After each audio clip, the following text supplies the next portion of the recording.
everybody, and welcome back to the StarCityGames.com Philadelphia Open. I'm Chris Van Meter with Andrew Boswell, and for those of you who have been watching, and for those of you who are just joining us, we have our quarterfinal matchup. Harlan Fear, our 7th-ranked seed on Colorless, our 4th-ranked seed on Colorless Eldrazi against Gerry Thompson, who is 5th on Colorless Eldrazi. Harlan's going to have the play. He's going to start out with the Chalice of the Void on 0, which is going to shut off the Mox Diamonds from Gerry, and a copy of Eldrazi Mimic off of that Eye of Ugin. So there's a couple of things that we haven't mentioned yet that's pretty cool about this matchup.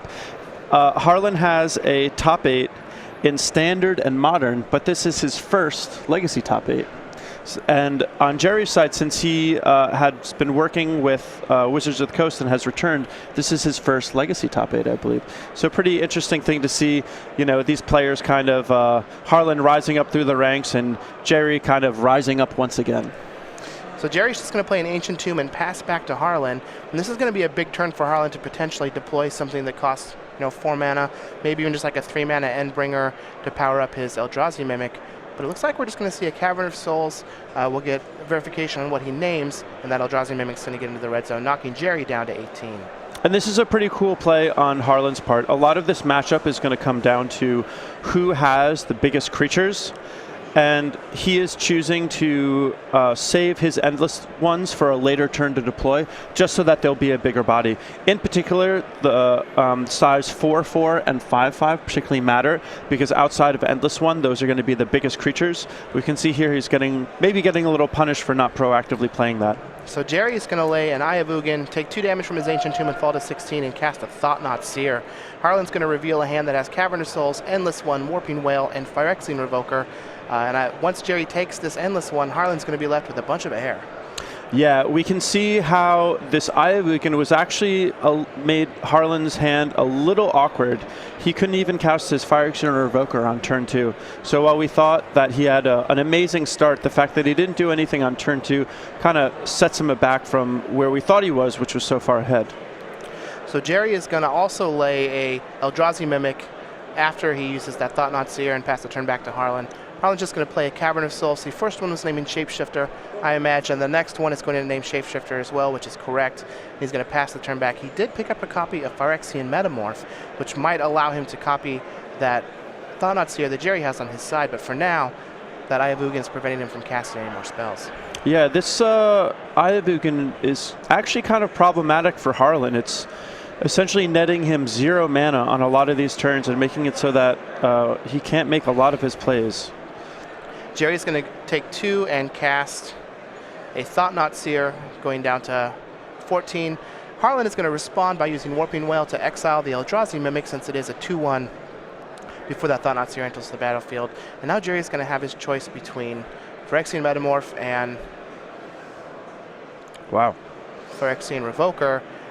He's just going to play another Thought-Knot Seer and take both cards and attack Harlan down to 16, and this is looking real ugly. Yeah, Harlan was off to a great start, but he's just not getting there. Harlan's going to go ahead and scoop it up. Gerry's going to jokingly show him a copy of Mox Diamond that was stranded in his hand from that Chalice of the Void on 0. And here's where the games get a little interesting. Cards like Chalice of the Void, cards like Thorn of Amethyst are not very good in the mirror match. So now we get to see how these sideboard cards work. So let's take a look at the sideboard as Gerry Thompson takes the first game against Harlan Fear in this colorless Eldrazi mirror. So Harlan has 4 Leyline of the Void, 2 Dismember, 2 copies of Ratchet Bomb, 2 Spatial Contortion, 2 Winter Orb, 2 Endbringer, and a Warping Wail. How do you think he's going to sideboard? So I think he's going to be bringing in the Dismembers, the Ratchet Bombs, the Spatial Contortions, the Endbringers, and I don't think that he's going to bring in the Warping Wail, but depending on how things line up with what he wants to take out, it may make the cut. I could see that happen. We do have, like I said, a lot of cards that are just not very good in the mirror. Right. You want to use those lock pieces against the combo decks, but they're not going to do much when you're playing against other Eldrazi. Gerry, on the other hand, he has 3 Warping Wail, a Dismember, 2 copies of Umazawa's Jite, 2 copies of Pithing Needle, and All His Dust, a Fairy Macabre, and his 2 copies of Sphere of Resistance. How do you think Gerry's going to side here? So the way Gerry is going to sideboard is a little interesting to me. He doesn't have nearly as many cards for the sideboard, but he does have some cards that he wouldn't mind taking out. So I think he's definitely going to be bringing in the Warping Wails and the Dismembers just so that he can have more interaction. I think Umazawa's Jite is a house in the mirror, and he may bring in Pithing Needle simply as a way of shutting off his opponent's Umezawa's Jites. And if Gerry decides to do that, it may mean that he's inclined not to bring his own in. But that would be a pretty interesting judgment call, and I'm kind of curious to see exactly what he does. Now, both of these players, as you can see, Harlan is currently 7th on our leaderboard. Gerry is 8th on our leaderboard. SCG points are very important to both of these players, so let's take a look at what exactly they're playing for. So if you win this Open, you get $5,000 and 30 SCG points. Ooh, mama, that is good. That is a lot of SCG points. In fact, I believe that would put Gerry in position to be right up there at the top with Jeff Hoagland and Joe Lissette. So a new challenger may be approaching. A new challenger may be approaching. So if you get second place, $2,000 and 25 SCG points, so still a whole bunch. Top 4 will get 1,000 apiece and 20 points. Top 8, 500 and at least 15 points, and then so on and so forth as we move down the ranks. So there is a lot on the line for these players. These SCG points are extremely important. There are 2 Opens and then the Invitational in Columbus after this Open, and you want to be within the top 3 point earners to be able to punch that ticket to the Players' Championship. Yeah, things are coming down to the wire, and these points are really valuable. So so if Gerry wins this, it will put him in the top 3, and he'll be in the running to try and qualify for this. Dude, that would be sick. Talk about making things real dramatic. Now, Gerry is 8th. Harlan is 7th. So if Harlan wins this tournament, same thing holds true for him. It will also put him in the ring. So as much as we like to talk about our own Gerry Thompson with that SCG shirt, Harlan has these beautiful flowing locks that he gets his power from, much similar to Tom Ross with his leather jacket. So like I said, there's a lot on the line for both of these players. They're definitely going to take their time in sideboarding, looking over each other's deck lists.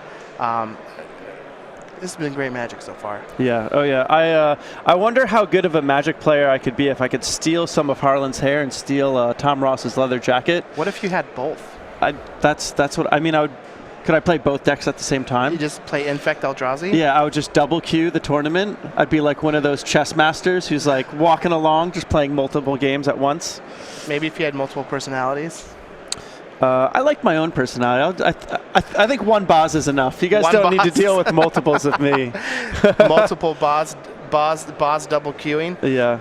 So the biggest part of sideboarding here that I think is going to be interesting is how many of these lock pieces are going to come out. I think Harlan's going to cut all 4 copies of his Chalice of the Void. He's going to cut the 2 copies of Trinisphere that he has in his deck. And that's going to open up some spots for cards like Dismember and Ratchet Bomb.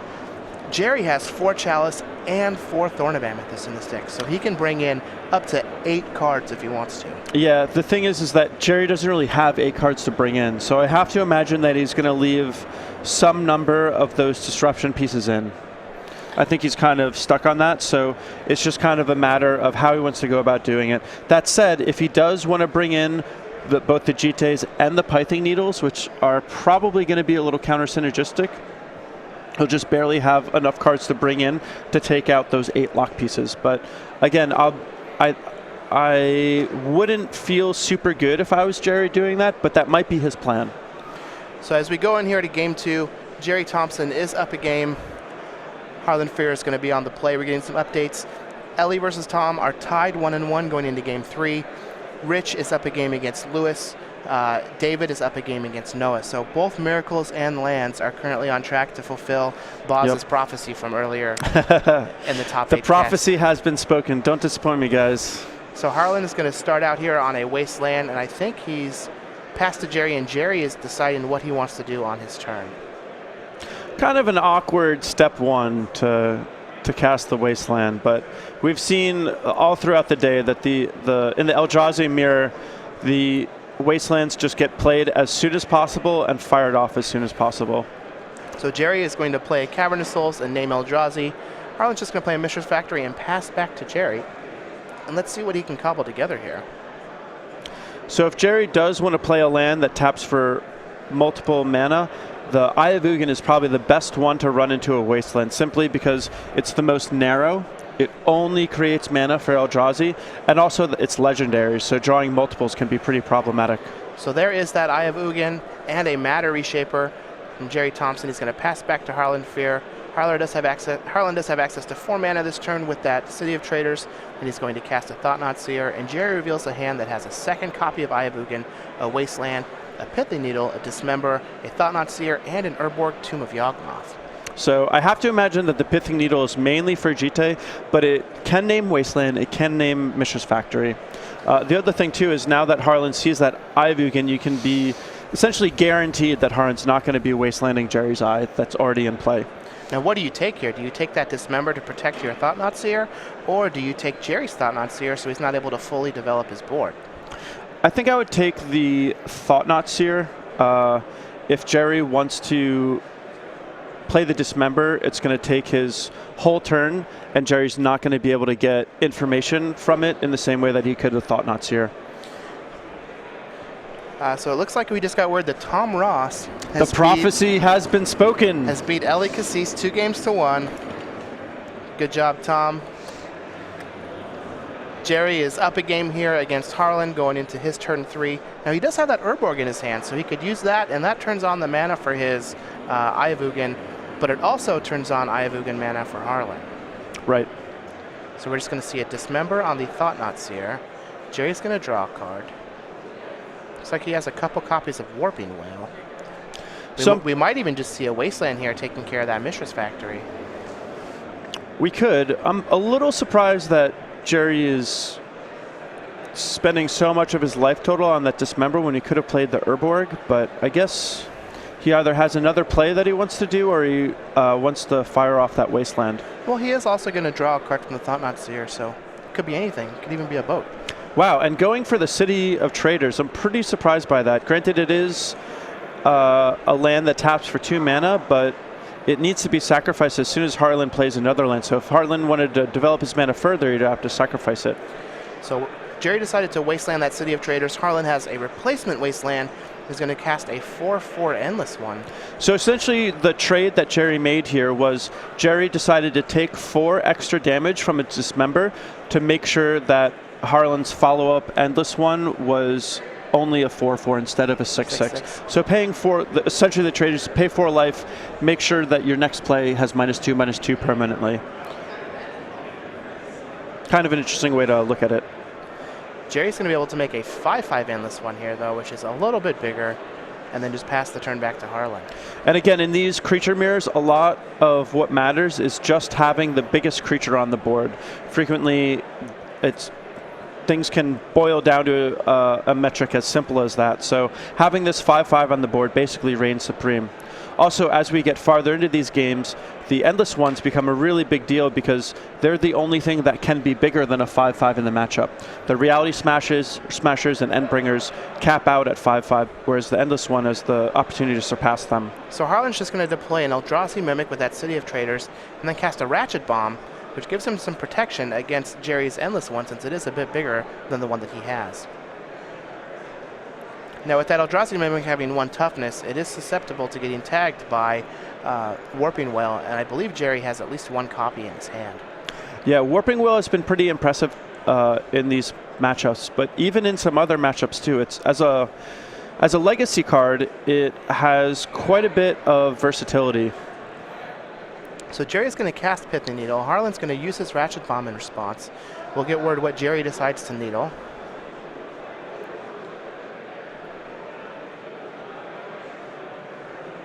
And they're just making sure that cards go into the graveyard in the proper order. Unlikely that it's going to have an impact on any of the cards that they're playing, but it's always nice to keep things all trim and proper. So it's like Gerry's still deciding what he wants to name with the needle. So he's named Mishra's Factory. He's going to get in for 3 with his Matter Reshaper, and then just play a Eldrazi Mimic of his own.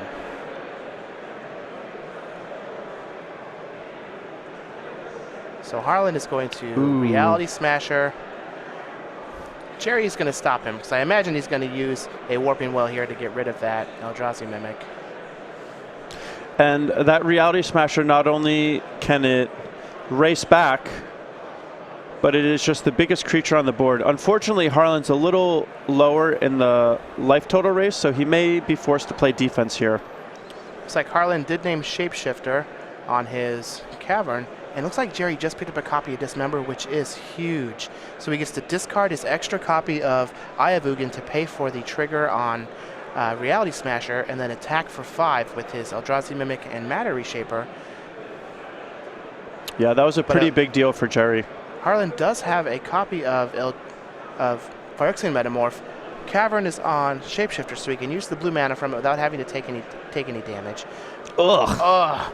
And even though he has a copy of Matter Reshaper, Gerry just picked up a copy of Reality Smasher, which is going to enter the battlefield, trigger the Eldrazi Mimic, become a 5/5, crash in for a whole bunch. Harlan's going to take 8 and go down to 1 life. Yeah, that was pretty gross. So I think Harlan is just dead here, so still very well fought. First Legacy top 8, and we get to see the return of Gerry Thompson. He has won so many matches. He's won so many opens. He's won. He's one of the original Invitational winners, and seeing him return and to his former dominance is pretty exciting. So Gerry has gone ahead and won his match 2-0 over Harlan Fear in the Battle of the Colorless Eldrazi, breaking up the Prophecy of Boz. Yeah, well, I still think Harlan was favored. He